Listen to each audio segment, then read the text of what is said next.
This is Top Accolade African News Updates. I am Soibifa Jackrich. More than 20,000 South African workers remain on the ground for a third day of sit-in protest at a mine in Rustenburg, about 100 kilometers, that is 60 miles northwest of Johannesburg. A local union official has, however, said some of the workers on the ground are being held hostage by their colleagues. For some time, we thought this is just a sit-in, but as developments came out, those that are able to live on the ground tell us that workers on the ground are held against their will. So it's actually a hostage situation. Geoffrey Moatshe, the regional secretary of the National Union of Mineworkers, told Newsday on Wednesday. The protest began on Monday morning and has been labeled illegal as it was not sanctioned by the National Union of Mineworkers. It is reportedly fueled by disputes over a profit-sharing scheme and the release of workers' pension funds. In plates, the company that recently acquired the Bafokeng Razimon Platinum Mine, where the protest is on the way, says that 167 workers had safely re-emerged while 2,038 others remain underground by Tuesday.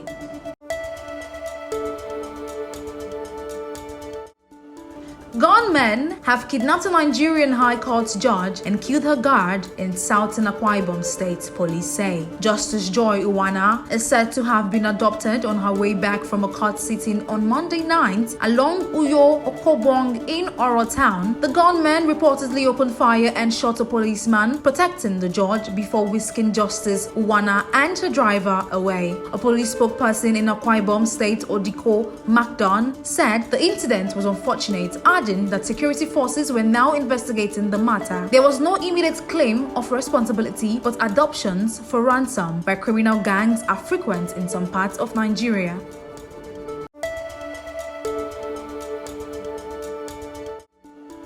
Liberia has reversed its vote against a humanitarian ceasefire in Gaza following a directive by President George Weah. The Liberian Foreign Ministry has therefore ensured the reversal of the negative vote through the appropriate channels at the UNGA, United Nations General Assembly, and registered a new vote in favor of a ceasefire in Gaza. The Information Ministry said on Tuesday the diplomats who voted against the ceasefire lacked President Weah's approval. The ministry added, the ministry said the President Weah has always stood on the side of peace and that he had made a passionate appeal for the exercise of restraint and consideration for civilians who are the real victims of the ongoing crisis in a letter he sent to Israel Prime Minister Benjamin Netanyahu last month. Liberia was the only African nation among the 10 countries that voted against a humanitarian ceasefire in Gaza. During the vote held on 12 December, Mr. Weah is due to step down as president after losing a re-election bid last month.